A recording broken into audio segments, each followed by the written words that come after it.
Ya, Assalamualaikum warahmatullahi wabarakatuh dan selamat siang Sobat Hijau. Luar biasa sekali, hari ini hari kedua pameran terkait dengan isu iklim, perubahan iklim. Nah, kali ini ada sesuatu yang berbeda nih di booth Perhutanan Sosial dan Kemitraan Lingkungan atau biasa disingkat dengan PSKL, karena ini kayaknya paling beda nih Pak, karena the one and only yang ada booth menyediakan podcast terkait dengan informasi yang akan kita berikan terkait dengan seperti apa sih pekerjaan atau program-program yang ada di Perhutanan Sosial dan Kemitraan Lingkungan. Nah, Pak, jujur nih, kali ini saya nervous banget, Pak.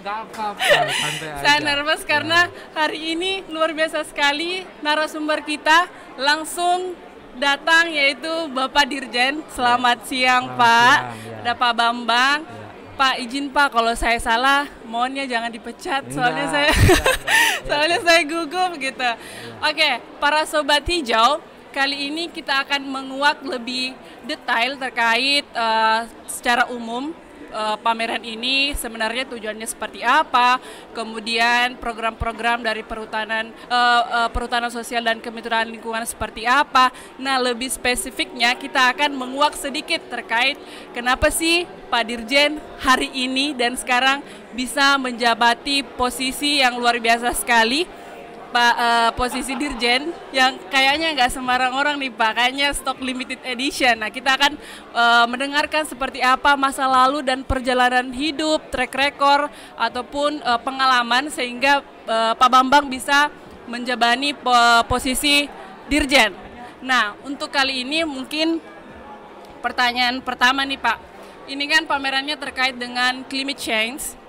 Pertanyaan saya untuk informasi kepada Sobat Hijau, nah apa sih sebenarnya tujuan dari pameran ini Pak, biar Sobat Hijau tahu. Baik, jadi pameran kali ini di Jakarta, di Manggala, itu berbarengan dengan yang di Glasgow.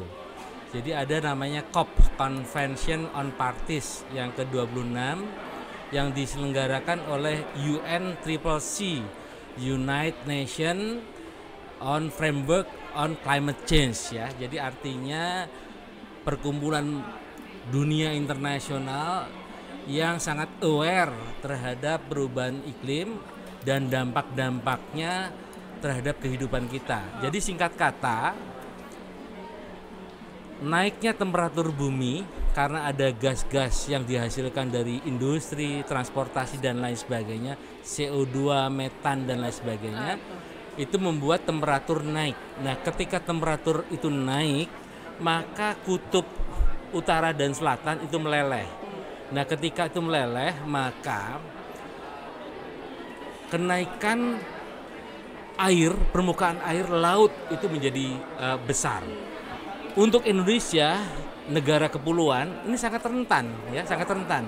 Karena pulau-pulau kecil akan tenggelam dan air laut akan masuk ke ke permukaan lahan. Nah, akan ada rob dan juga itu sangat mengganggu untuk sektor-sektor pertanian yang lain. Nah, dalam rangka itu kita sepakat dengan COP26 gitu ya. 2030 kenaikan suhu tidak lebih dari 1,5 derajat atau 2 derajat Celcius agar dampak-dampak tadi tidak terjadi. Coba kita bayangkan banyak spesies yang mati ya dengan adanya kenaikan temperatur. Kemudian predator banyak yang berkembang karena suasana yang panas sehingga itu akan menjadi wabah atau bencana, penyakit dan lain sebagainya. Jadi sekali lagi dengan adanya COP26 ini kita sepakat bagaimana sih kita tidak naik 2 derajat pada tahun 2030. Nah, oleh karena itu ada konsep yang kita sebut Indonesia Net Poluting ya. Artinya kita dengan sektor perubahan tidak melakukan perubahan lanskap kehutanan, bahkan menambah ya tutupan lahan, itu akan menjadi peningkatan karbon stoknya gitu ya. Dan juga menyerap emisi ya, emisi dari industri itu kan kalau ingat ya, tanaman itu kan makannya apa? CO2 kan? CO2 ditambah O2 jadilah yang namanya gula ya dan oksigen. Nah, dengan demikian peran kehutanan itu sangat besar. Ya, sangat besar. Kalau dulu 29% dari NDC nationally determined contribution 29%, dan 41 kalau dengan bantuan internasional, itu ternyata 17% itu dari kehutanan. Nah, oleh karena itu saya pikir kenapa dengan perhutanan sosial ini sangat dekat ya dengan climate change ini. Karena tapak itu kan masyarakat. Yang melakukan perubahan siapa? Masyarakat. Nah, yang terkena dampak siapa? Masyarakat juga. Oleh karena itu dengan awareness gitu ya, penyadartahuan melalui pameran seperti ini, melalui talk show ya seperti ini, melalui namanya media sosial, itu harapannya mereka tahu bahwa kepedulian internasional itu untuk tapak. Jadi think globally, act locally gitu ya. Nah, itu melalui perhutanan sosial tentunya. Perhutanan sosial itu keren gitu ya, karena membantu masyarakat di tingkat tapak selain tahu bahwa apa yang dia perbuat memberikan kemanfaatan untuk dunia internasional. Tapi sekali lagi, kemanfaatan itu akan abadi kalau masyarakatnya merasa memiliki. Oleh karena itu negara itu dengan program reforma agraria perhutanan sosial memberi kesempatan kepada kelompok tani masyarakat yang ada di sana atau masyarakat hukum adat untuk mendapatkan hak pemanfaatan dalam bentuk perhutanan sosial yang salam 5 jari tadi, hutan desa, HKM, kemitraan, HTR, dan hutan adat. Dengan demikian, gitu sekali lagi awareness, kemudian manfaat ekologi, ekonomi, dan sosial. Ekonominya bisa kita displaykan di sini. Ini produk-produk dari masyarakat kan semuanya ya. Hasil perhutanan sosial. Oleh karena itu para pembeli yang datang di pameran ini harus beli. Dengan membeli produk itu berarti mensupport petani untuk mengkonservasi perhutanan sosial yang ada di lapangan. Itu kurang lebihnya ya. Keren kan? Iya. Asik sekali. Ternyata selain kita belajar tentang perhutanan sosial, kita juga secara tidak langsung belajar mencintai lingkungan, sehingga hal-hal yang kemungkinan akan fatal terjadi itu bisa diminimalisir. Nah, kemudian terkait dengan kebijakan-kebijakan, kebaikan dari pemerintah memberikan wewenang atau kepemilikan masyarakat untuk sejahtera di atas lahannya sendiri, kemudian muncul pertanyaan nih Pak, seperti apa sih kebijakannya yang diberikan dari pemerintah terhadap masyarakat sehingga masyarakat ini sadar, masyarakat ini tahu diri bahwa kita tidak hanya menjajah ataupun bahasa halusnya kita tidak hanya memberdayakan sumber daya alam, tetapi juga di sisi lain kita harus menjaga sehingga anak cucu kita nantinya tetap bisa memiliki dan melihat sumber daya alam kita. Seperti apa kebijakan dari pemerintah, Pak? Ya, jadi tadi saya katakan program reforma agraria perhutanan sosial, bahwa desa-desa yang ada di sekitar kawasan hutan jumlahnya itu 25.853 desa. Dan kita tahu 37,6% itu kategorinya miskin. Miskinnya kenapa? Karena mereka nggak dapat akses kepada sumber daya hutannya. Nah, sekarang kita berikan tuh melalui program perhutanan sosial dalam bentuk kelompok masyarakat 35 tahun. Satu kakak 2 atau sampai dengan 5 hektar. Kalau di Jawa 2 hektar, kalau di luar Jawa 5 hektar. Nah, yang menjadi persoalan bagaimana akses yang diberikan kepada kelompok, kepada masyarakat supaya bermanfaat. Manfaat ekologinya, tutupan lahannya harus meningkat tuh. Kalau climate change berarti carbon stocknya harus naik kan gitu ya. Kemudian sosialnya harus lebih baik melalui kelembagaan tani hutannya supaya nggak ada konflik di tingkat tapak. Kemudian ekonominya supaya mereka bisa dientaskan dari kemiskinan. Nah, yang paling penting bagaimana transformasinya. Nah, transformasi program yang kedua adalah namanya program pemerataan ekonomi. Setelah diberikan akses, dilakukan pendampingan. Jadi ada namanya kearifan lokal, pengetahuan tradisional itu digali di tingkat tapak, kemudian dibuat semacam klaster komoditi, KUPS namanya, kelompok usaha perhutanan sosial. Kemudian didorong supaya dia punya skala ekonomi. Jadi dalam konteks integrated area development, supaya dia punya skala ekonomi, bahkan kalau bisa ditumbuhkan yang namanya community based industry. Jadi industri rumahan lah gitu ya, yang berbasis masyarakat. Sehingga produktivitas hasil hutannya tinggi, kemudian nilai tambah karena mereka bisa mengolah. Kalau produk kan tentunya harganya lebih tinggi kan, sehingga masyarakat lebih dapat menikmati daripada dikirim ke kota diproses orang kota kan gitu. Nah, dengan demikian, dengan pola memberikan akses, mendampingi, kemudian kita bantu juga akses modal dan akses untuk pasarnya, harapannya gitu ya, kepedulian masyarakat. Oh ya, ternyata hutan di sekitar kita itu kita yang memiliki gitu, memiliki dalam arti memanfaatkan. Kemudian ternyata pemerintah hadir ya mendampingi masyarakat yang di pinggiran dengan program pendampingannya sehingga transformasi sosial ekonominya dapat terjadi. Hutannya bisa tutupan lahannya meningkat, carbon stocknya tinggi untuk perubahan iklimnya, dan juga gitu ya masyarakat tidak berkelahi karena berkumpul dalam kelompok tani tadi sehingga proses demokratisasinya itu terjadi. Kuncinya apa? Kuncinya adalah leadership ya, leadership kepemimpinan. Jadi ingat ya, rata-rata statistik kita BPS usia tani kita itu antara 47 sampai 51. Jadi udah tua-tua, kalian yang muda-muda ini nggak mau jadi petani. Nah sekarang bisa nggak jadi petani milenial? Bisa, tahun-tahunnya di Bulukumba itu, di Bulukumba.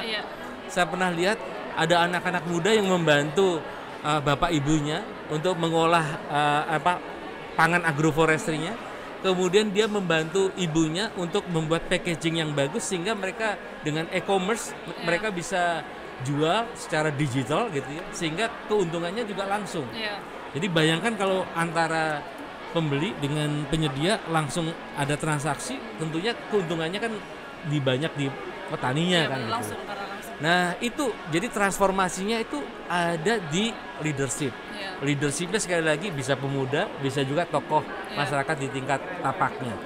Tapi yang paling penting mereka harus punya passion ya, punya semacam ada nyawa bahwa niat saya itu adalah niat membantu masyarakat untuk maju. Kemudian niat saya juga membantu dunia untuk carbon stocknya meningkat gitu. Membantu dunia supaya nggak ada konflik, supaya perdamaian itu peace itu bisa terjadi di mana-mana. Itu kurang lebihnya.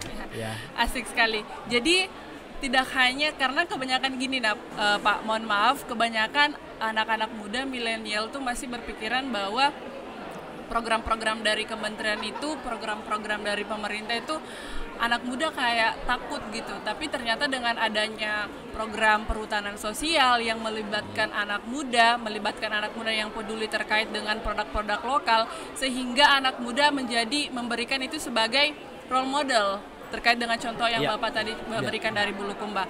Nah, saya juga dapat informasi nih Pak, bahwa ternyata ada ASEAN Working Group Social Forestry yang ternyata luar biasanya sekali. Indonesia berperan penting dan menjadi percontohan di Asia Tenggara. Betul. Itu bisa dijelaskan sih Pak gimana? Jadi Indonesia malah ditunjuk ya sebagai ketua daripada ASEAN Working Group on Social Forestry, ASEAN dari negara-negara Asia Tenggara.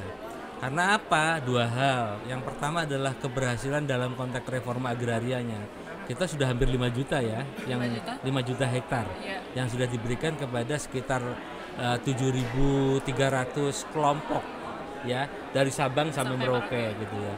Dan itu belum ada di negara lain. Itu dari tahun berapa tuh Pak?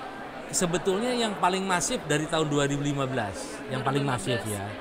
Nah, yang paling penting lagi sebetulnya dengan program pemerataan ekonomi tadi, bahwa transformasi sosial itu bisa menjadi menopang transformasi ekologi dan ekonomi.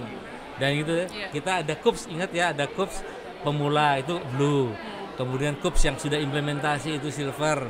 Kemudian KUPS yang sudah maju itu gold. Kemudian ada KUPS yang mandiri itu yang sudah ekspor dan mereka tidak perlu didampingi, modalnya sudah cukup, itu adalah yang platinum platinum. Nah, dengan demikian ya bagi kita, apalagi kita juga sudah memberikan hak-hak terhadap masyarakat hukum adat dalam bentuk hutan adat gitu ya. Itu kan percontohan untuk, kalau di negara lain menyebutnya indigenous people, tapi kalau kita masyarakat hukum adat gitu. Nah, contoh-contoh itu dianggap sudah berhasil sehingga itu perlu ditularkan ke negara-negara ASEAN yang lain. Satu, dengan pola perhutanan sosial yang maju tadi, satu konfliknya menjadi mereda. Kemudian keadilan aksesnya terjadi bukan hanya ke korporasi tapi juga ke masyarakat. Kemudian klaim-klaim hutan adat bisa diselesaikan. Kemudian karena dengan agroforestry antara tanaman hutan dan pertanian, maka ketahanan pangan juga bisa terjadi. Ketahanan air juga bisa terjadi karena yang namanya hutan pasti dia mengkonservasi air dan air itu akan berlanjut dengan bagus. Nah, kemudian yang terakhir di dalam konteks agrosilvopastoral gitu, silvopastoral, bahwa kotoran sapi, kotoran kambing atau tanaman itu bisa menjadi renewable energy ya. Ya, misalkan contohnya pellet ya, wood pellet. Itu kan untuk renewable energy karena sumbernya dari kayu gitu ya. Kemudian kalau kotoran sapi itu kan mengeluarkan gasnya ditampung dan itu bisa menjadi gas untuk listrik. Dengan demikian, maka dengan program perhutanan sosial dan menjadi percontohan ini bisa mewujudkan ketahanan desa, ketahanan energi, ketahanan air, dan juga ketahanan iklim. Jadi semuanya ada di perhutanan sosial. Jadi paket komplit. Ya, jadi paket tidak komplit. hanya memperhatikan kesejahteraan masyarakat, tetapi dari segi iklim juga diperhatikan. Betul. Kemudian pertanyaan yang banyak nih datang dari netizen Sobat Hijau. Apakah mungkin kedepannya akan ada kebijakan khusus untuk anak-anak muda milenial terkait dengan kebijakan perhutanan sosial, misalnya nih khusus ada pendampingan kepada anak-anak milenial terkait dengan branding atau produknya dibuat kemasannya lebih cantik atau seperti apa? Kompetisi pasti akan kita adakan supaya bahwa membudayakan bahwa petani itu milik kaum muda juga. Nah, itu kan yang paling penting. Ternyata berpeluh-peluh, berkotor-kotoran itu tidak gengsi. Itu menjadi budaya yang baik karena itu akan bisa meningkatkan ketahanan pangan tadi kan gitu ya. Dan yang kedua ada namanya kompetisi yang bisa mengarah kepada ketokohan yang bisa menjadi percontohan. Ibu Menteri ingat saya menugaskan kepada saya, bisa nggak dibuat perlombaan untuk milenial untuk Indonesia Net for Losing 2030. Jadi kepeloporan dalam bentuk iklim di konteks perhutanan sosial itu yang bisa dilombakan gitu. Dengan tentunya satu kriterianya bagaimana peran dia terhadap meningkatkan produktivitas agroforestry-nya, kemudian yang kedua nilai tambahnya. Ukurannya tentunya untuk periode tertentu tutupan lahannya harus bagus. Kemudian diversifikasi produk ya, itu juga meningkat, dan juga yang paling penting lagi untuk ketahanan air dan energinya juga akan meningkat, sehingga secara umum setelah jangka waktu tertentu bahwa saya ternyata pemuda bisa ya mendampingi masyarakat yang besar, ternyata dengan upaya-upaya itu bisa menghasilkan yang sifatnya lokal tetapi berdampak ke yang internasional. Itu yang saya katakan. Terima kasih. Iya, betul sekali. Jadi ini informasi yang luar biasa sekali untuk Sobat Hijau, karena persiapan untuk anak-anak muda bahwa ternyata perhutanan sosial, kemitraan dan lingkungan ini sangat welcome untuk anak muda. Bagaimana anak muda juga turut serta mensupport kegiatan perhutanan sosial, karena tidak hanya berdampak untuk produk lokal itu sendiri, tetapi juga berdampak besar terhadap dengan masyarakat. Ada manfaat tangible yang kelihatan, ada manfaat intangible yang tidak kelihatan. Kalau yang kelihatan tadi kopi yang kita lihat itu jahe, kemudian kayu, kemudian jahe, gula, semut, kemudian kopi, itu semua kelihatan. Tetapi ada yang manfaat tidak langit, udara bersih. Iya, betul. Ya, oksigen yang baik, kemudian temperatur yang tidak naik gitu ya. Kemudian bisa menjadi habitat untuk keanekaragaman flora dan fauna. Saya pikir itu loh yang perlu Berarti didorong. Ada dong Pak tanaman-tanaman yang tidak boleh ditanam di perhutanan sosial?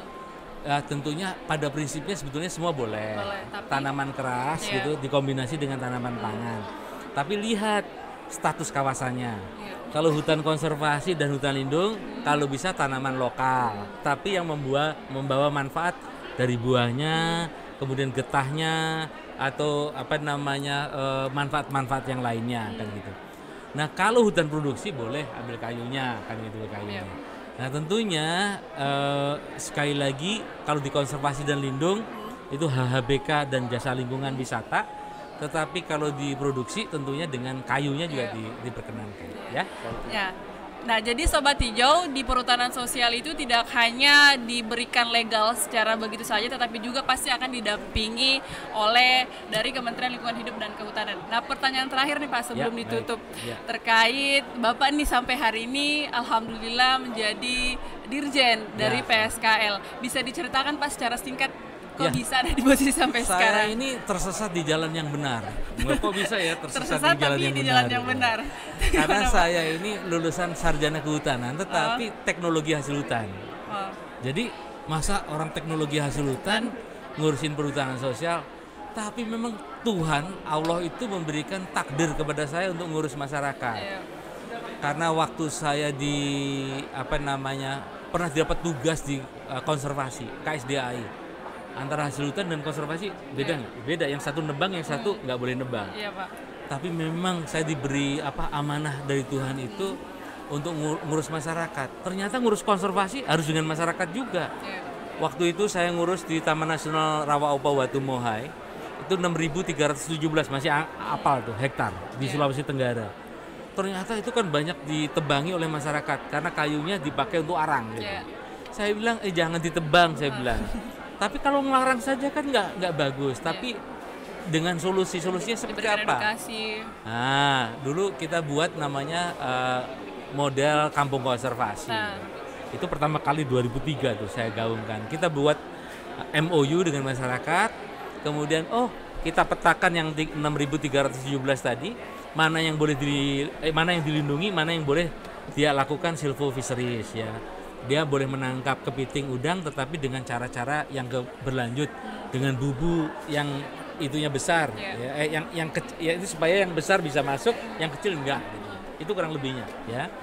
Nah, kemudian setelah itu saya menjadi kepala balai Taman Nasional Gunung Halimun Salak.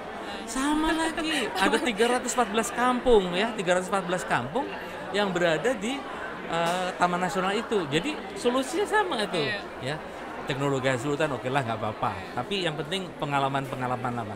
Dan menariknya lagi, setelah saya jadi direktur di Jasa Lingkungan Wisata Alam, saya mengembangkan. Kalau dulu kan yang namanya pengusaha wisata alam selalu pengusaha swasta. Saya kembangkan juga untuk masyarakat, jasa lingkungan yang berbasis masyarakat. Itu tahun saya juga itu. Kemudian yang terakhir, nasib saya juga, ternyata saya dipercaya juga menjadi kepala pusat pengembangan Litbang ya, penelitian dan pengembangan sosial ekonomi dan perubahan iklim. Jadi cocok hari ini saya sosial ekonomi dan perubahan iklim. Sebelum saya menjadi kepala biro perencanaan dan sebelum saya menjadi dirjen PSK. Jadi sekali lagi tersesat di jalan yang benar. Tapi saya sekali lagi bersyukur kepada Tuhan Yang Maha Kuasa, ngurusin masyarakat itu adalah dekat surga. Ya karena apa? Tadi ekologinya kan membaik ya. Gitu ya. Harapannya ekologinya membaik. Kemudian konfliknya menjadi mereda dan juga memberi kemanfaatan untuk ekosistem dunia dalam konteks perubahan iklim tadi. Saya pikir itu jadi tersesat di jalan tersesat di jalan yang benar, membawa kebaikan dunia dan akhirat. Terima kasih. Ya, baik. Oke. Baik. Pak, terakhir nih sebelum kita tutup acara siang hari ini, ada pesan-pesan nggak kepada Sobat Hijau? Ya. Jadi pesan saya, khususnya anak-anak muda, ya, anak muda itu kan mahasiswa yang baru lulus S1, yang mahasiswa yang mau akan lulus. Jadi yang pertama, kalau Anda dari Fakultas Ekonomi, Sosial, Pertanian dan lain sebagainya, jangan ragu untuk mendampingi petani hutan yang ada di daerah sekitar Anda. Kalau itu mau mendaftarkan sebagai pendamping, Anda dapat 2 hektar loh, untuk mendapat namanya lokasi untuk percontohan, ya, lokasi percontohan di daerah tersebut. 2 hektar banyak loh. Mau nggak 2 hektar? Mau lah, Pak. Nah, saya bisa nggak, Pak? Apalagi dengan pengetahuan bisa. Tapi harus tinggal di desa itu ya, mendampingi masyarakat. Harus ada syarat dan ketentuan. Ya, itu satu ya. Iya, Pak. Kemudian yang kedua, para pemuda itu dengan sekarang kan ada yang kita sebut social forestry 4.0 gitu ya. Itu gimana tuh, Pak? Jadi konsepnya itu ruang dan waktu tidak menjadi kendala gitu. Jadi artinya apa? Contoh pemasaran ini, kalau itu pemasaran dimasukkan ke e-commerce di GoCoops kita, maka ketika ada pembeli yang ingin beli, langsung klik atau klik langsung bisa ada transaksi. Jadi kemudian juga sama, ternyata untuk kesesuaian lahan gitu, kesesuaian lahan di suatu tempat kan bisa konsultasi.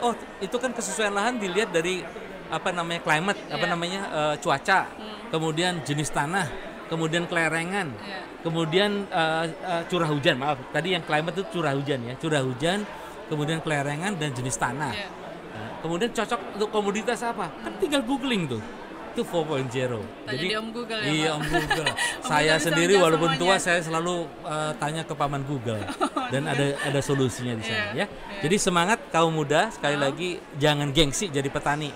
Ya, bapak saya petani, dan saya sekarang juga ngurusin petani. Terima kasih. Ya, asik sekali. Luar biasa sekali ya sesi podcast hari ini karena langsung kita mendengarkan informasi terkait perhutanan sosial dan kemitraan lingkungan dari Pak Dirjennya langsung.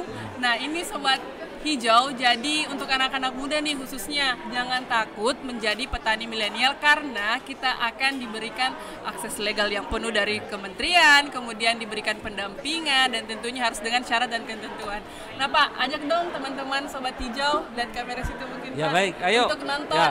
nonton Nonton podcast. ini ya, forecast kita ya. Iya. Ya, nonton kita semua. Ya baik. Ya, saya Jadi, pamit ya. ya, baik. Masih ada sampaikan Pak? Enggak, saya pikir cukup ya. Cukup, Jadi ya. tetap semangat. Kita masih punya 10 hari untuk mengikuti ini. Ya, baik. Terima kasih. Ya, saya Tita Kamila pamit undur diri. Wassalamualaikum warahmatullahi wabarakatuh. Waalaikumsalam. Dadah, Pak. Baik, terima kasih.